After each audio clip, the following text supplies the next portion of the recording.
Hello friends, welcome to my YouTube channel. Today we are going to discuss about engineering material and classification of materials.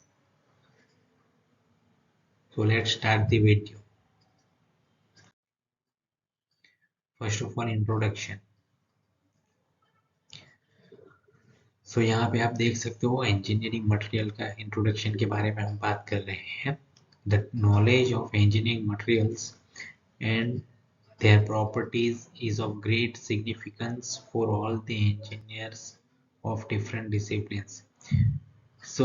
यहाँ पे एक चीज simple है कि जो भी हमारा इंजीनियरिंग मटेरियल्स है उसका जो प्रॉपर्टी है, राइट, वो यहाँ पे एक इम्पोर्टेंट रोल प्ले करता है सभी डिसिप्लिन में, राइट. जो कि इंजीनियर फील्ड में हम जहाँ पे भी इस्तेमाल करेंगे जो भी मटेरियल, राइट, तो यहाँ पे उसका जो भी प्रॉपर्टीज होगा जो कि वो मेन रोल यानी कि इम्पोर्टेंट रोल प्ले करेगा, राइट. इसके लिए जो भी मटेरियल का प्रॉपर्टी है उसका नॉलेज होना बहुत जरूरी. A proper understanding of the structure and properties of materials is essential for a proper design of the product and for selecting the best method for its processing. So यहाँ पे एक लिखा गया है कि a proper understanding of the structure and properties, right? अगर हमारे पास proper जो भी मटेरियल है उसके प्रॉपर्टीज और स्ट्रक्चर के बारे में अगर पता है होता है तो क्या हम प्रॉपर डिजाइन बना सकते हैं पर्टिकुलर जो भी हमें प्रोडक्ट बनाना है उसके लिए. तो सिंपल यहाँ पे एक इम्पोर्टेंट रोल प्ले करता है कि उसके लिए क्या चाहिए, उसका प्रॉपर अंडरस्टैंडिंग चाहिए किसका, प्रॉपर्टीज और उसका स्ट्रक्चर जो कि हम जो भी मटेरियल का यूटिलाइज करने वाले हैं उसका, तभी हम प्रॉपर डिजाइन बनवा सकते हैं पर्टिकुलर जो भी हमें प्रोडक्ट बनाना है उसका, right. So this is the importance of knowledge of the engineering material. Several components are required for producing the items which we use in our daily life, from a simple pin to a complicated automobiles. So यहाँ पे ये लिखा गया है कि हम daily routine life में भी हम कहीं ना कहीं जो भी इस्तेमाल करता है वो पर्टिकुलर किसी न किसी मटेरियल का बना होता है, जो कि सिंपल पिन का इस्तेमाल करते हैं और कॉम्प्लिकेटेड ऑटोमोबाइल का इस्तेमाल करते हैं, राइट. जो जो कि किसका बना होता है, किसी न किसी मटेरियल का बना होता है. इसीलिए मटेरियल और उसका प्रॉपर्टीज का नॉलेज लेना बहुत जरूरी है. सो यहाँ पे हम बात करेंगे classification of engineering material. So the engineering materials can be classified as, first रहेगा metals, right. So metals and their alloy. So basically metals and non metals आता है. सो मेटल्स में क्या रहेगा, such as iron, steel, aluminium, copper, nickel etcetera, right.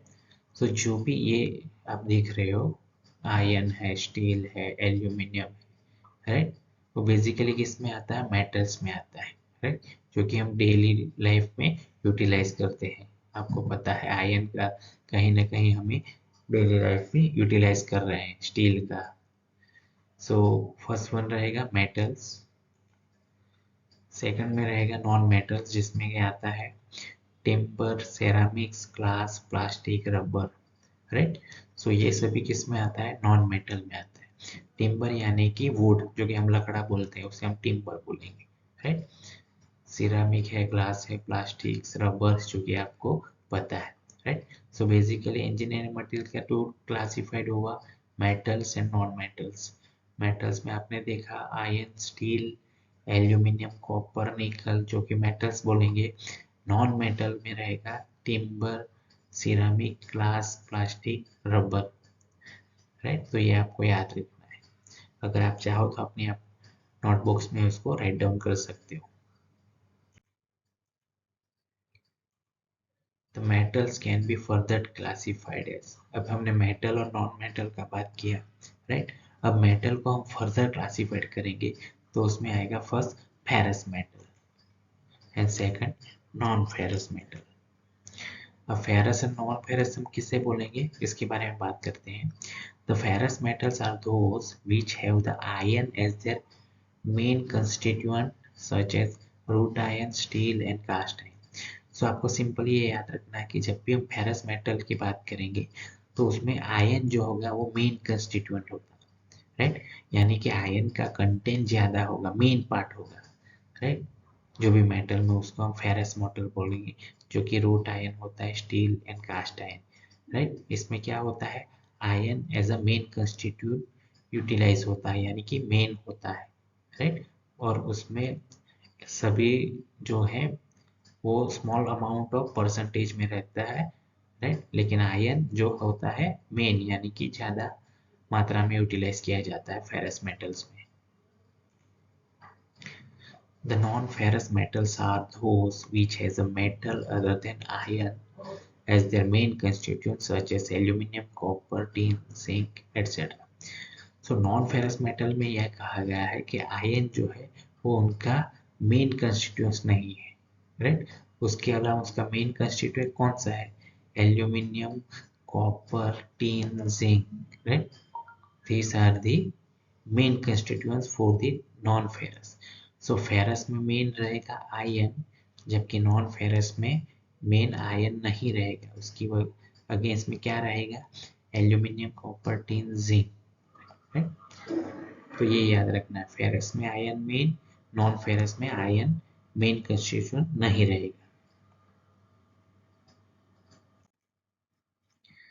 Properties of material, जो कि हमने introduction में बात किया कि मटेरियल का प्रॉपर्टीज जानना बहुत जरूरी है, राइट। क्यों, material properties defined as a qualitative और quantitative measure of response of material to externally impose condition like forces and temperature, right.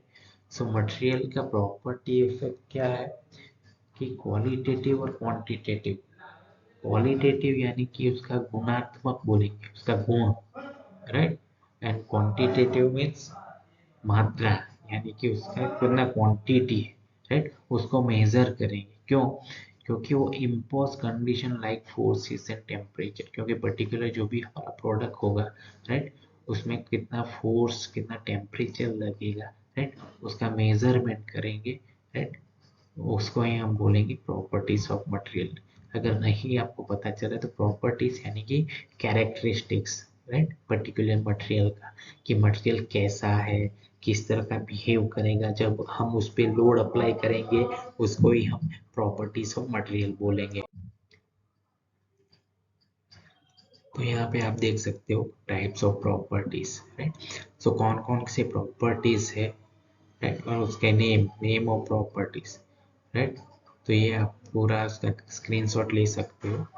So basically physical में क्या आएगा, डायमेंशन, डेंसिटी, स्ट्रक्चर, पोरोसिटी, और यहाँ पे कलर भी आप मेंशन कर सकते हो, जो कि मटेरियल का फिजिकल प्रॉपर्टी कहा जाएगा, राइट।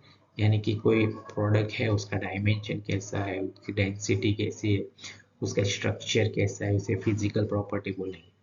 मैकेनिकल प्रॉपर्टी में कौन सा आएगा, तो स्ट्रेंथ आएगा, stiffness, hardness, brittleness, toughness, ductility, malleability, elasticity, plasticity, resilience, creep and fatigue. So these are the mechanical property, right? उसके बारे में पर्टिकुलर एक सेपरेट वीडियो में बनाऊंगा, राइट, कि स्ट्रेंथ हम किसे बोलेंगे, स्टिफनेस किसे बोलेंगे, राइट। सो आज हम ओनली उसका नेम प्रॉपर्टीज का वो ही डिस्कस करेंगे। केमिकल में रहेगा कंपोजिशन, कोरोजन रेजिस्टेंस, राइट, यानी कि कोरोजन जो भी होता है उसका वो रेजिस्ट करता है, उसका एक प्रॉपर्टी, उसे हम केमिकल प्रॉपर्टी बोलेंगे। थर्मल प्रॉपर्टी में कौन सा आएगा, तो heat capacity, specific heat, thermal conductivity, melting point. उसी तरह इलेक्ट्रिकल में कंडक्टिविटी, रेजिस्टिविटी।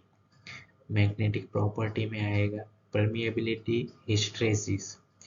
ऑप्टिकल प्रॉपर्टी में आएगा रिफ्लेक्टिविटी, एब्सॉर्प्टिविटी। एंड टेक्नोलॉजी में आएगा castability, weldability, machinability, solderability and workability, right?